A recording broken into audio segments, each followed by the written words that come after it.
सावित्रीबाई फुले शिक्षण प्रसारक मंडल संचलित रेणुका हाईस्कूल सातारा परिसर औरंगाबाद।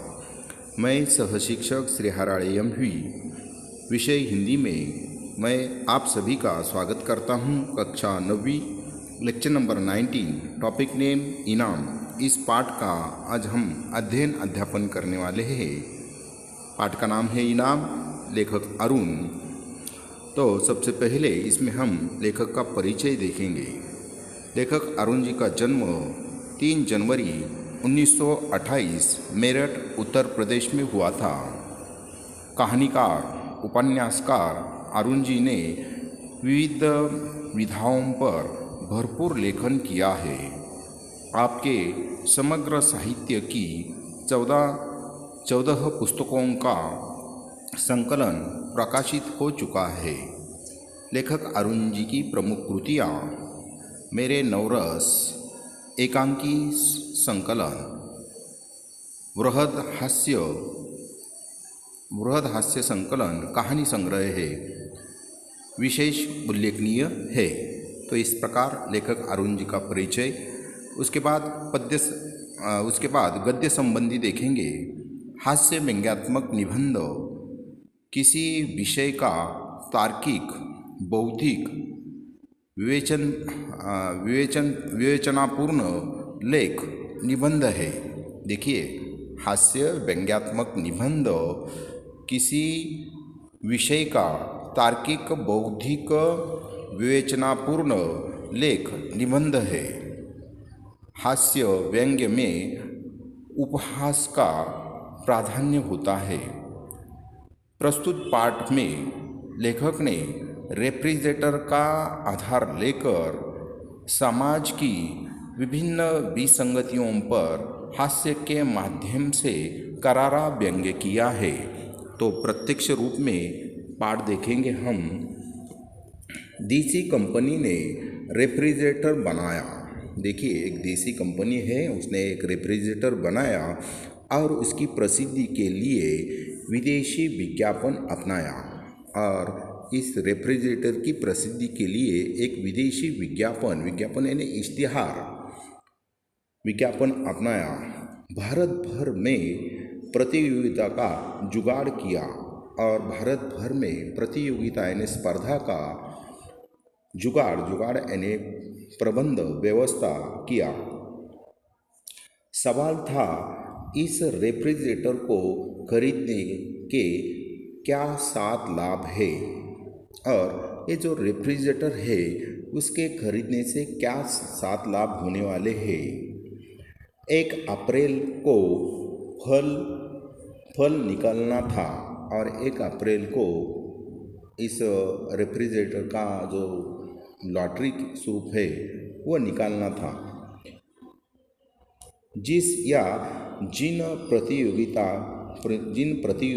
प्रतियोगियों का उत्तर जिन प्रतियोगी यानी स्पर्धक का उत्तर कंपनी के मोहरबंद यानी सीलबंद उत्तर से मेल खा जाएगा, उसे या उन्हें एक रेफ्रिजरेटर मुफ्त इनाम दिया जाएगा। देखिए कि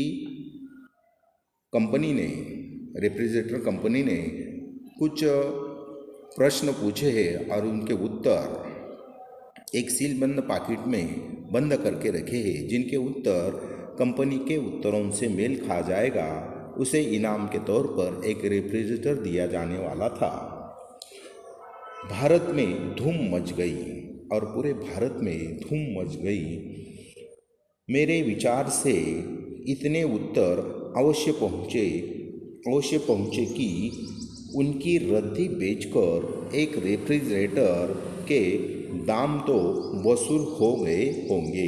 यानी इतने सारे उत्तर उस रेफ्रिजरेटर कंपनी के पास भेजे गए कि कंपनी ने अगर भेजे उत्तर के रूप में जो कागज़ भेजे थे, अगर वो कागज़ रद्दी में उस कंपनी ने बेचे तो उसे आसानी से एक रेफ्रिजरेटर के दाम वसूल हो सकते हैं। लॉटरी खुलने वाले दिन से पहली वाली रात थी। हम सब बाहर छत पर लेटे थे। हम सब ने लेखक अरुण, उनके बेटे और परिवार वाले बाहर छत पर लेटे थे। हेमंत ने कहा और उनके बेटे ने हेमंत ने कहा, पिताजी हम रेफ्रिजरेटर रखेंगे कहाँ? तो हेमंत ने अपने पिताजी से कहा कि हम रेफ्रिजरेटर रखेंगे कहाँ? प्रश्न चिन्ह है वहाँ पर। पत्नी ने उत्तर दिया, लेखक अरुण की पत्नी ने उत्तर दिया, क्यों, रसोई में जगह कर लेंगे और रसोई घर में जगह कर लेंगे। क्यों जी, तुमने बिजली कंपनी में दरख्वास्त भी दे दी है? प्रश्न चिन्ह। यानी बिजली उनके घर में लेखक अरुण के घर में बिजली नहीं है और रेफ्रिजरेटर चलाने के लिए बिजली की ज़रूरत है, इसलिए बिजली कंपनी में दरख्वास्त भी दे दी है, यानी अर्ज किया है। ऐसा सवाल पत्नी ने पति से पूछा है। घरेलू पावर चाहिए उसके लिए। मैं मुस्कुरा कर बोला। लेखक को हंसी आ गई है। तुम तो ख्याली पुलाव पका रहे हो। ख्याली पुलाव पकाना यानी कल्पना में खोए रहना। मानो किसी ने तुम्हें टेलीफोन पर खबर कर दी हो। ऐसा लगता है कि तुम्हें किसी ने टेलीफोन पर खबर कर दी हो कि तुम्हें ही रेफ्रिजरेटर मिल गया है। हमारे टेलीफोन तो तुम ही हो। पत्नी ने कहा कि हमारे टेलीफोन तो तुम ही हो। पत्नी ने मस्का लगाना यानी झूठी प्रशंसा करना। इतने अच्छे लेखक के होते हुए कौन जीत सकेगा? प्रश्न चिन्ह। यानी इतने अच्छे लेखक हैं, आपके बिना कौन जीत सकेगा? पर यह क्या पता, मैंने कंपनी के उत्तरों से मिलते उत्तर लिखे हो। अरुण कह रहे हैं कि मुझे क्या पता कि मैंने कंपनी के उत्तरों से मिलते उत्तर लिखे हो। अच्छा जी, अब हमसे उड़ने लगे। उस दिन खुद कह रहे थे कि कंपनी के पास लिखाया कुछ नहीं है। यह तो जिसका उत्तर सबसे अच्छा होगा उसे इनाम दे देंगी। तो उस दिन आपने ही बताया था, पत्नी कह रही है कि जिसका उत्तर अच्छा होगा उसे इनाम के रूप में ये कंपनी रेफ्रिजरेटर देने वाली है। रेफ्रिजरेटर का विज्ञापन हो जाएगा और लाभ छांटने के लिए किसी एक्सपर्ट को रखना पड़ता। एक्सपर्ट यानी विशेषज्ञ को रखना पड़ता और उसके पैसे अलग बचेंगे। वह तो समय समय पर दिमागी लहरें दौड़ती है। अमिता ताली पीट कर बोली। लेखक अरुण की जो बेटी है अमिता, वह छोटी है, वह ताली पीट कर बोली, पिताजी मैं रोज़ आइसक्रीम खाया करूँगी, यानी रेफ्रिजरेटर में आइसक्रीम बनाकर रखूँगी और रोज़ आइसक्रीम खाया करूँगी। हेमंत ने कहा, मैं बर्फ़ के क्यूब चूसूँगा, यानी बर्फ़ के जो छोटे छोटे टुकड़े हैं वो मैं चूसूँगा, ऐसा हेमंत ने कहा। तभी बगल की छत से आवाज़ आई और बगल की छत पर से एक आवाज़ आई, किसी ने पुकारा है, यह आइसक्रीम रोज़ रोज़ कौन बना रहा है? प्रश्न चिन्ह। बगल की छत पर से आवाज़ आई कि यह आइसक्रीम रोज़ रोज़ कौन बना रहा है? प्रश्न। क्या अमिता के पिताजी रेस्टोरेंट खोल रहे हैं? तो ऐसी बगल की छत पर से आवाज़ आई है। हेमंत चिल्लाया, नहीं ताऊजी, यानी नहीं ताऊजी, कल हमारा रेफ्रिजरेटर आ रहा है। हेमंत ने ताऊजी से कहा कि हमारा कल रेफ्रिजरेटर आ रहा है। अमिता भी खिलखिलाई, अमिता भी ज़ोर ज़ोर से हंसने लगी। उसमें रोज़ाना आइसक्रीम जमाया करेंगे। और उस रेफ्रिजरेटर में रोज़ाना आइसक्रीम जमाया करेंगे, ऐसा अमिता ने कहा। ताऊ जी ने कहा, क्या लॉटरी वाले की बाबत कह रहे हो? वह तो मेरे नाम आ रहा है। यानी ताऊ जी ने भी उस रेफ्रिजरेटर कंपनी के पास उत्तर लिखकर भेजे थे, तो ताऊ जी कह रहे कि वो रेफ्रिजरेटर मुझे मिलने वाला है। मेरे नम्र स्वर से पड़ोसी दीनदयाल को पुकारा। मैंने नम्र स्वर से पड़ोसी दीनदयाल को पुकारा, यानी लेखक अरुण ने दीनदयाल को पुकारा नम्र स्वर से। क्या आपने भी उत्तर भरकर भेजा है? प्रश्न चिन्ह है वहाँ पर कि दीनदयाल, आपने भी कंपनी के पास उत्तर भरकर भेजा है? हाँ, क्योंकि मेरा उत्तर तुमसे सही है। दीनदयाल बता रहे हैं कि मेरा उत्तर तुमसे सही है, इसलिए रेफ्रिजरेटर मिलेगा तो मुझे। खैर बच्चों, आइसक्रीम तो तुम्हें खिलानी ही पड़ेगी। तो रेफ्रिजरेटर, दीनदयाल कह रहे हैं कि रेफ्रिजरेटर मुझे लग जाएगा तो आइसक्रीम मैं तुम्हें खिलाऊंगा। बच्चे मायूस हो गए। बच्चे छोटे छोटे थे तो वे नाराज़ हो गए। किस्मत की बात है, यानी भाग्य की बात है, अगले दिन लॉटरी खुली और रेडियो पर पता चला कि उसके सब उत्तर ठीक है। जिसके सब उत्तर ठीक है, उन दो भाग्यवानों से एक मैं हूँ। तो इस प्रकार लॉटरी खुल गई है और जिसके सब उत्तर ठीक है, उन दो भाग्यवानों में से लेखक अरुण एक है, यानी लेखक अरुण को रेफ्रिजरेटर मिला है। रेफ्रिजरेटर मुंबई से आते जाते काफ़ी दिन लग गए, यानी मुंबई दूर है, वहाँ से वो रेफ्रिजरेटर आ रहा है तो काफ़ी दिन लग गए हैं। इतने में मैंने बिजली का प्रबंध कर लिया। लेखक अरुण ने अपने घर में बिजली की व्यवस्था कर दी है। उसका आना था कि सगे और संबंधियों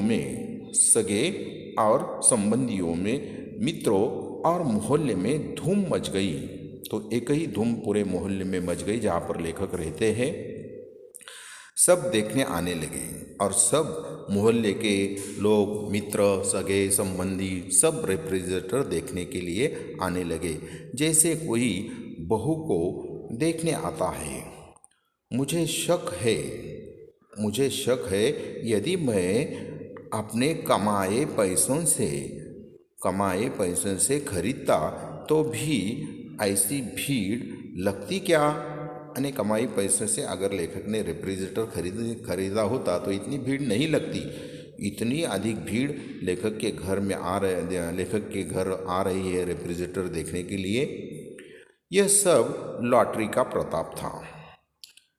पहले आने वालों को पत्नी ने शिकंजी बनाकर पिलाई और घर पर वो रेफ्रिजरेटर देखने के लिए जो लोग आ रहे थे उनको लेखक की पत्नी ने शिकंजी बनाकर पिलाई। कुछ शौकीनों के लिए चाय बनी और कुछ जो चाय के शौकीन थे उन्हें चाय पिलाई गई। भीड़ बढ़ती गई तो घबराकर उसने हथियार टेक दिए। इतनी अधिक भीड़ रेफ्रिजरेटर देखने के लिए आ रहे हैं कि शिकंजी भी नहीं बनाई जा रही है और चाय भी नहीं बनाई जा रही।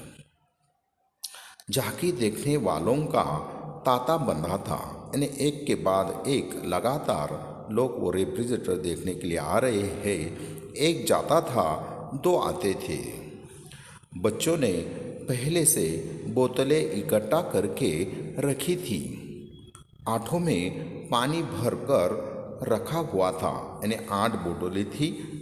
अमिता और हिम्मत ने वो 8 ही बोतलों में पानी भरकर रेफ्रिजरेटर में रखा था, परंतु वे पल पल में खाली हो रही थी, यानी क्षण क्षण में वो बोतलें खाली हो रही थी। पानी कैसे ठंडा होता, यानी पल पल में पानी तो ठंडा नहीं हो सकता रेफ्रिजरेटर ने। दिनेश ने छिंटा छोड़ा यानी चुभती हुई बात बोली, अबे यह तो पानी को गर्म बना रहा है। दिनेश ने कहा कि तुम्हारा रेफ्रिजरेटर तो पानी को गर्म बना रहा है। रेफ्रि हाँ, मैं हंसकर बोला, यानी लेखक अरुण हंसकर बोला, भीड़ नहीं देखी, यानी भीड़ देखी नहीं तो आपने कितनी है, हम खुद गर्म हो रहे हैं, यानी इतनी भीड़ है, इस भीड़ के कारण हम खुद गर्म हो रहे हैं। पानी रखे मुश्किल से 1 मिनट हुआ होगा, यानी इतनी जल्दी तो रेफ्रिजरेटर में पानी ठंड नहीं हो सकता। लकीर की फकीर बोली, यानी एक औरत बोली, क्यों बेटा, किस देवी की मानता मानी थी, हमें भी बता दे, यानी जिसके कारण आपको रेफ्रिजरेटर मिला है।